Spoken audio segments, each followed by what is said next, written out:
최근 대한민국의 안보를 위협하는 가장 큰 문제는 뭘까요? 중국의 도발이 더욱 심화되고 있다는 점입니다. 중국이 제멋대로 설정한 제1도련선의 내해화, 즉 자기 바다화 시키는 건데요.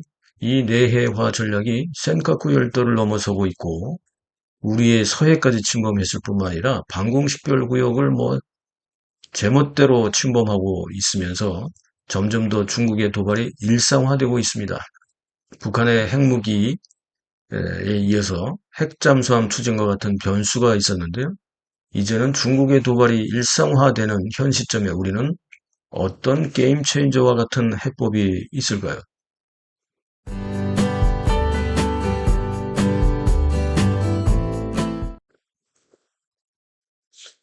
안녕하세요. 믿고 보고 믿고 찾는 채널 김상순 TV 차이나 리포트 28번째는 중국의 서해 군사도발과 중러의 동해 군사도발, 진퇴양난의 한국 안보 게임 체인저 해법이 과연 무엇일까? 이 내용을 소개할까 합니다.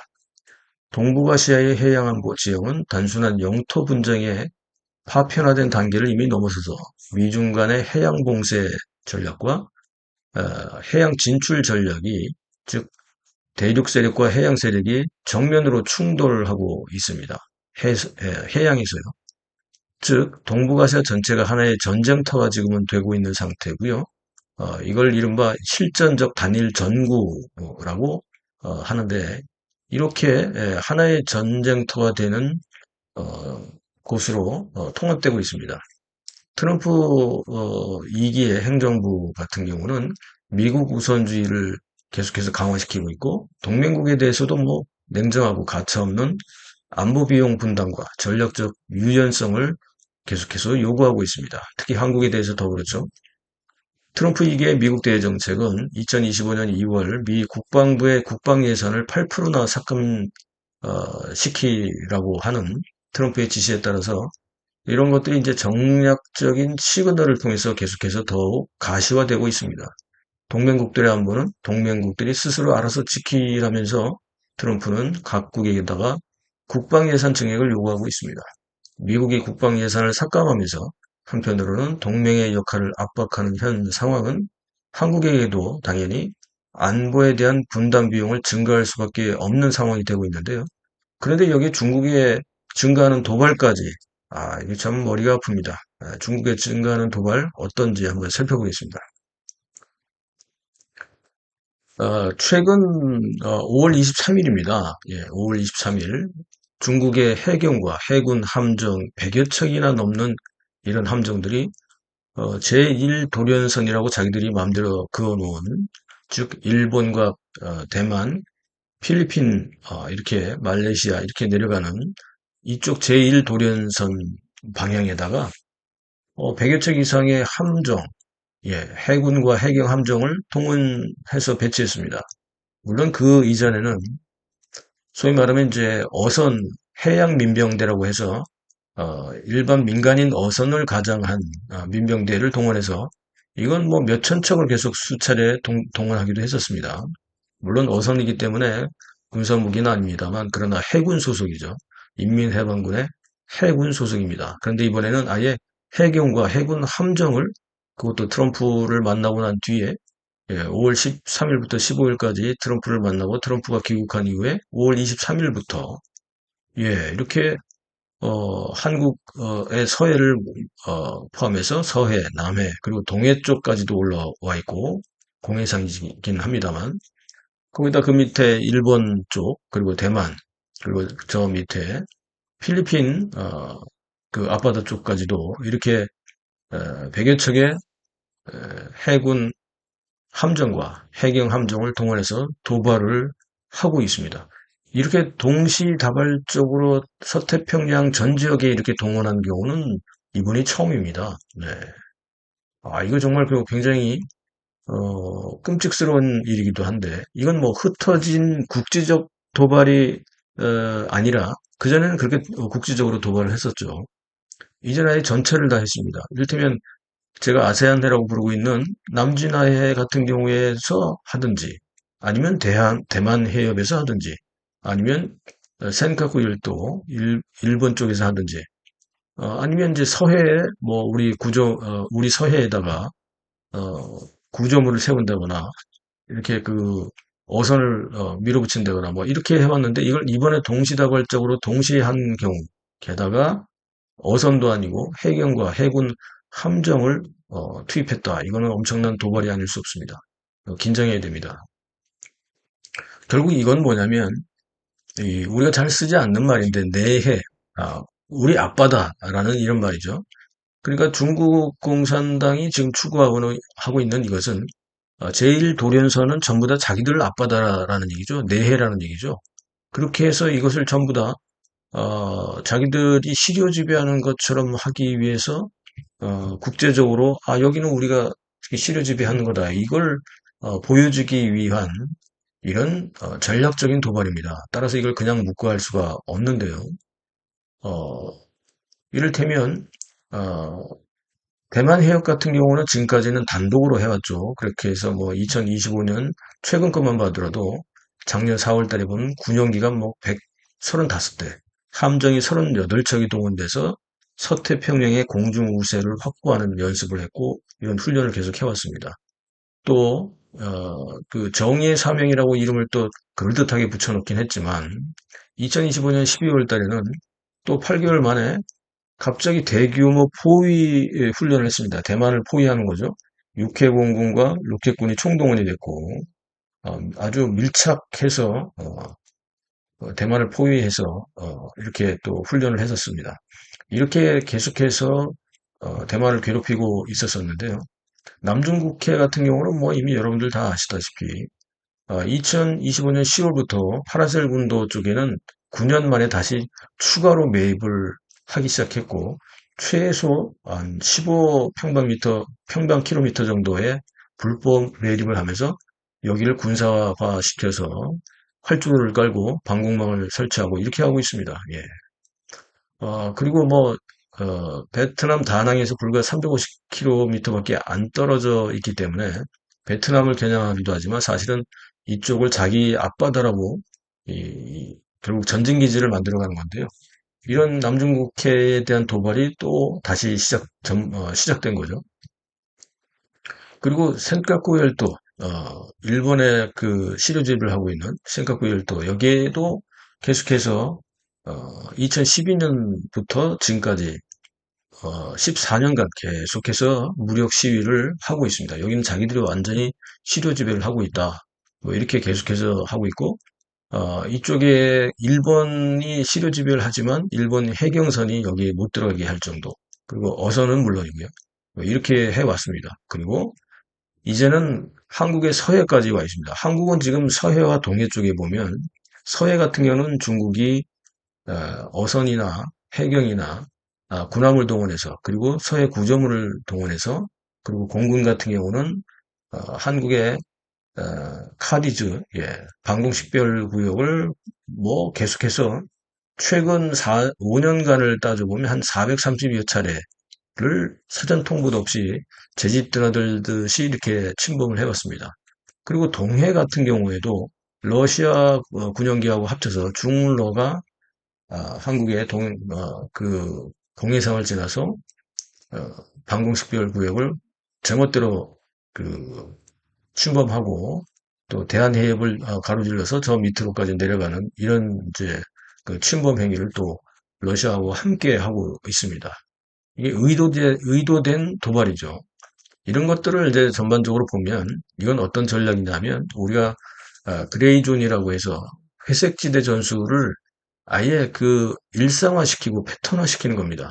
즉 피로도를 높여서 굴복시키려는 3단계 잠식 모델을 지금 진행 중에 있는 건데 첫 번째 단계는 뭐냐면 회색지대 전술의 특이점이죠. 첫 번째는 그냥 자기들 멋대로 통제하지도 않고 일상적으로 무단 침입을 하는 겁니다. 계속 하는 거죠. 뭐 남들이 반대를 하든 말든 그리고 야간에도 하고 낮에도 하고 이렇게 해서 상대방의 경계심을 워낙 뭐 일상적으로 하다 보니까 또 왔네, 또 하나 보다 이렇게 이제 아예 그냥 처음에는 경계심을 갖고 대응을 하지만 그러나 이제 계속 뭐 일상적으로 하다 보니까 또 왔네 하고 이렇게 상대방의 경계심을 무뎌지게 만드는 게 회색지대 전술의 첫 번째 단계입니다.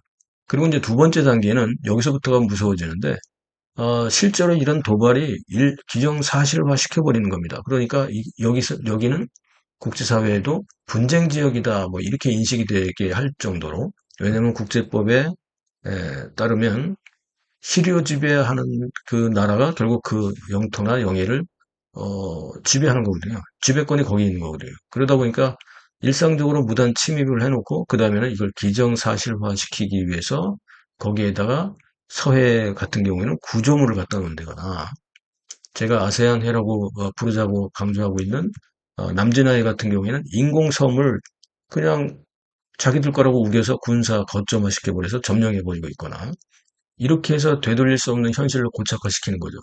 이를테면 센카쿠 열도에도 그렇게 했었고 서해도 하는데, 기상 탐측용 부표를 세운다거나 이런 것도 마찬가지입니다. 이거 지금 큰일 났습니다. 이거 그냥 대응해야 되는데요.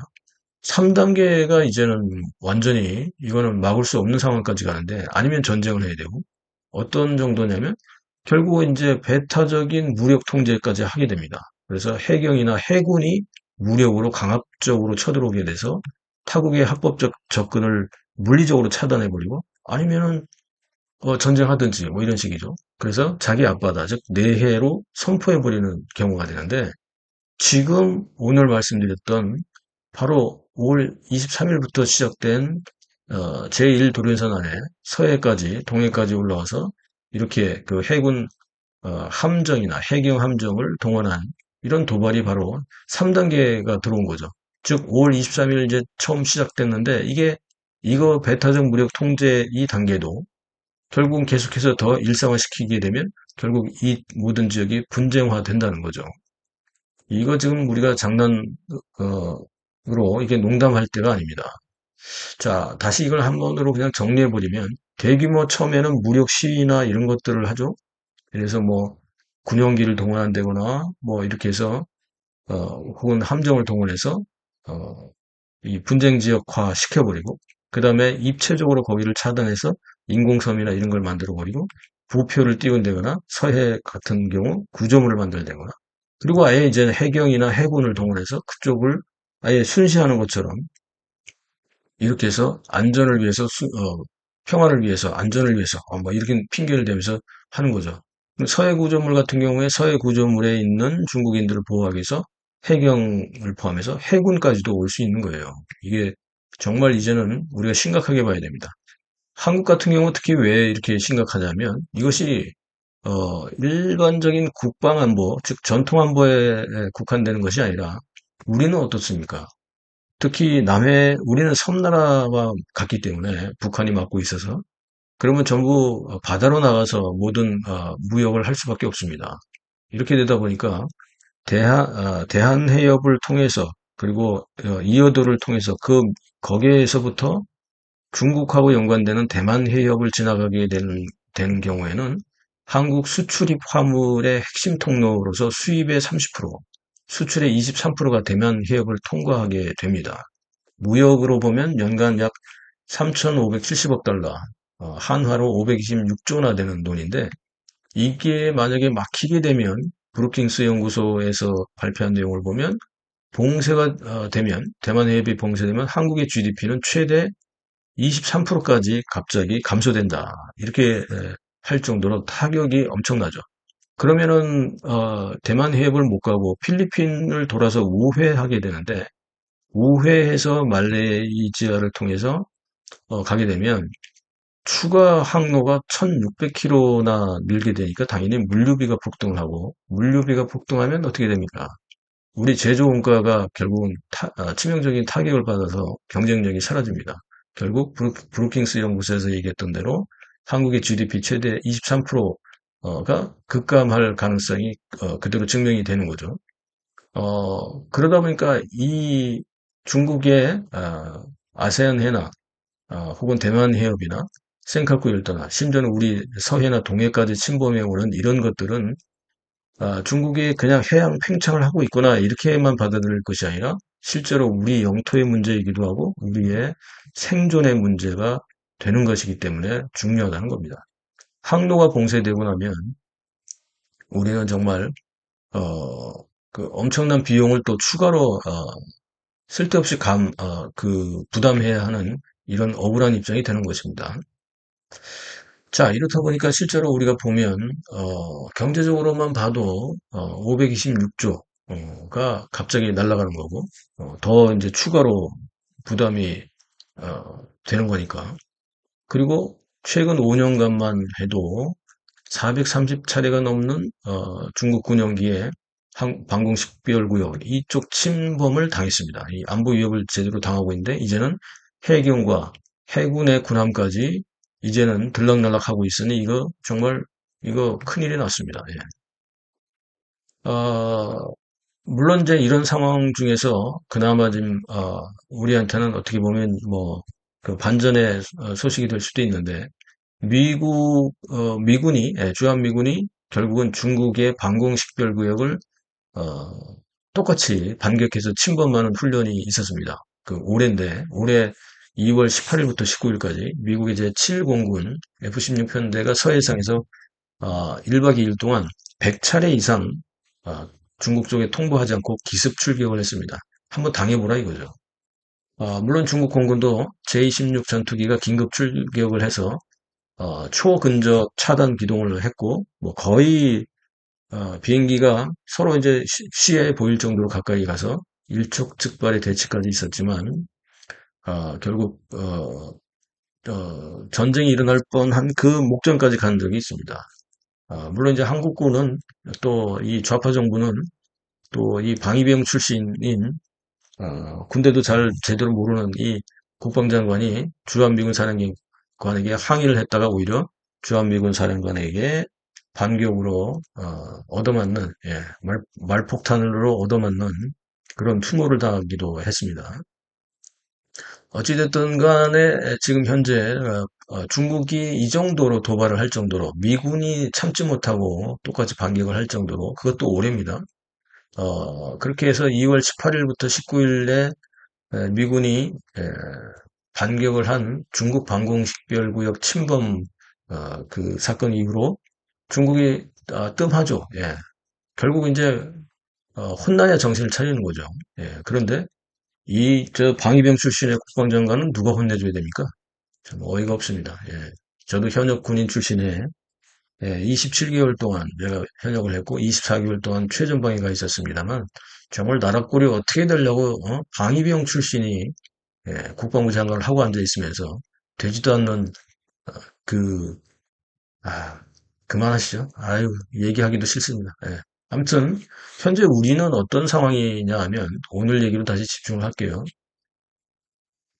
평택이나 군산의 미군 기지 같은 경우는요, 지금 이렇게 중국이 계속해서 서해를 들락날락거리면서 특히 동해 같은 경우에도 러시아 비행기와 함께 전투기와 함께 방공식별 구역을 넘나들고 하는 이유는 만약에 대만을 침공했을 때 주한미군이 결국은 중국과의 전쟁에 말려 들어갈 수밖에 없는 상황이고 일본은 물론이고 그렇게 되면 결국 칭다오에서 랴오닝 항공모함의 모항이기도 하고 북해 함대의 모항인 칭다오가 평택과 군산에 있는 미군 기지와 제일 가깝거든요. 결국은 이 지역이 칭다오 중국의 북해 함대 해군 기지와 평택과 군산에 있는 미군 기지가 결국 싸움을 붙을 수밖에 없습니다. 예. 그러다 보니까 계속 이쪽으로 어, 방공식별구역이라든지 이런 쪽에 계속 접근하는 이유가 그런 거고 특히 이제 서해에 구조물을 설치하는 이유도 거기에 이것을 섬으로 만들고 거기에 이를테면 레이더를 포함한 여러 가지 군사기지 방공망을 설치하거나 미사일 기지를 설치하기 위한 그 도발을 계속해서 끊임없이 욕을 얻어 처먹으면서 하고 있는 거죠. 예. 이렇게 뻔뻔합니다. 예. 한국 같은 경우는 현재 정말 중국의 도발, 또 북한의 핵 위협, 거기다 핵 잠수함 위협까지 지금 닥치고 있는데 이 중간에서 정말 우리 스스로 뭔가 해법을 찾지 않으면 안 될 정도로 위기 상황에 지금 와 있습니다. 이게 지금 우리가 국내 정치에 너무 매몰되어 있는데 지금 우리 정신 차려야 됩니다. 그렇다면 어떤 방식들이 있을까요? 한 5가지 정도만 제가 제안을 좀 해보겠습니다. 어차피 저는 이제 뭐 정책을 연구하는 싱크탱크 학자이기 때문에 정책 제안을 해야죠. 첫 번째는 뭐 당연히 생각나는 게 바로 자주국방력을 강화시키는 겁니다. 예, 뭐 이건 답이 없습니다. 자, 미국에서 트럼프가 계속해서 방위비 분담을 요구하고 특히 각국이 동맹국들 모두가 각자 알아서 방위비를 증가시켜라 할 때 그냥 뭐 아무 토 달지 말고 그냥 방위비를 자연스럽게 증가하는 겁니다. 예. 뭐 미국이 저렇게 하라고 하는데 그리고 북한의 도발, 중국의 도발이 점점 더 심화되고 있기 때문에 자주국방력은 계속해서 우리가 더 강화시켜야 되고 그러면 비용을 당연히 넣어야죠. 이건 우리가 우리 스스로 국방비를 증가해서 우리의 무기들을 더 많이 양산하고 개발하고 하는 거니까 이건 미군하고 상관없습니다. 당연히 해야 되고 두 번째는 공급망 다변화입니다. 공급망 다변화는 이건 무기 체계와 관련된 그 부품이나 원재료나 이런 거 포함해서 경제 문제도 마찬가지입니다. 즉, 어, 그 군사 무기에 대한 공급망, 예, 부품 같은 거 이런 게 필요하죠. 이런 것도 다변화시켜야 되고, 자원도 다변화시켜야 되고, 그리고 뭐 석유라든지 전쟁을 하려면 석유나 뭐 가스나 이런 에너지도 있어야 되잖아요. 이런 공급망도 다변화시켜야 되고, 경제도 마찬가지입니다. 우리가 수출과 수입에서도 어, 중국이 히토류 같은 이런 그 정말 특수한 그러나 꼭 필요한 이런 물자들을 전쟁 무기로 쓸 수 있기 때문에 이런 것들을 공급망을 여러 측면에서 다변화 시켜놔야 된다. 그리고 세 번째는 외교적 지렛대를 더 키워놔야 된다. 즉 서구 국가들 포함해서 일본, 필리핀, 베트남 등 이 아세안 국가들을 포함해서 인도라든지 또 이런 그 영향력이 있는 나라들, 호주나 캐나다라든지 이런 데하고도 또 그 협력을 통해서 항상 우리가 위협을 받을 때 도움을 받을 수 있도록 이 외교적 그 지렛대, 즉 외교적 협상력도 높여놔야 된다. 이런 말씀을 드리겠습니다. 그리고 네 번째는 우리가 혹시 대비해야 됩니다. 대만 해협을 만약에 못 갈 경우에 대비해서 필리핀 동부를 우회할 수밖에 없는데 이럴 때는 추가적으로 이렇게 1600km의 추가적인 그 비용이 들기 때문에 호주나 인도네시아 등등 이런 쪽하고도 다자 협력을 통해서 이 항로에 대한 안전 보장이라든지 혹은 중간에 갑자기 뭐 특히 이제 태평양이니까 그 기후 변화 이런 걸로 인해서 또 그 기후 리스크도 있잖아요. 등등 해서 이런 쪽에 어떤 뭐 대만 해협의 마비에 대해서 대비할 수 있는 통로 안전이라든지 뭐 보험이라든지 기타 등등 이런 거를 해야 되고 관련국들하고 또 그 협력 체계도 구축을 해야 됩니다. 이게 이제 외교적 지렛대 안에도 포함되긴 하죠. 또 마지막으로는 자주국방 강화 중에서도 우리도 비대칭 게임 체인저 무기들을 확보를 해야 됩니다. 우리가 그나마 다행히도 우리가 이제는 핵 추진 잠수함을 만들 수가 있게 됐습니다. 그죠? 그래서 이걸 빨리 서둘러서 실전 배치를 해야 되고 보람의 사업 KF21 이 사업도 더 빨리 속도를 좀 더 내야 되고 그 업그레이드도 더 시켜서 이런 부분을 또 그 실전 배치를 해야 되고 레이저 무기도 우리가 개발하고 있지만 더 이제 실전 배치를 더 빨리 서둘러야 되고 초공동 어뢰 같은 경우도 마찬가지죠. 그래서 핵추진 잠수함에 초공동 어뢰까지 혹은 기존에 있는 디젤 잠수함에도 초공동 어뢰를 부착하면 중국이 뭐 항모가 셋이나 있다고 해도 그렇게 함부로 하지 못합니다. 그리고 또 하나는 이제 드론 항모 우리 또 개발 빨리 해야 되고요.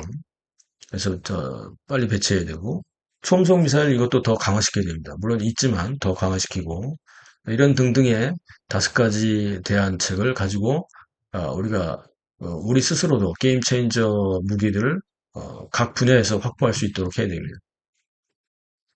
자, 영상 어떻게 보셨습니까? 앞선 방송에서 제가 러우 전쟁에 파병한 북한의 김정은이 푸틴으로부터 파병 대가로 이건 뭐 정말 경악할 일입니다만 핵잠수함 기술 이전과 함께 동시에 핵잠수함에 들어갈 핵 원자로를 받았을 것이다 이렇게 말씀드렸죠.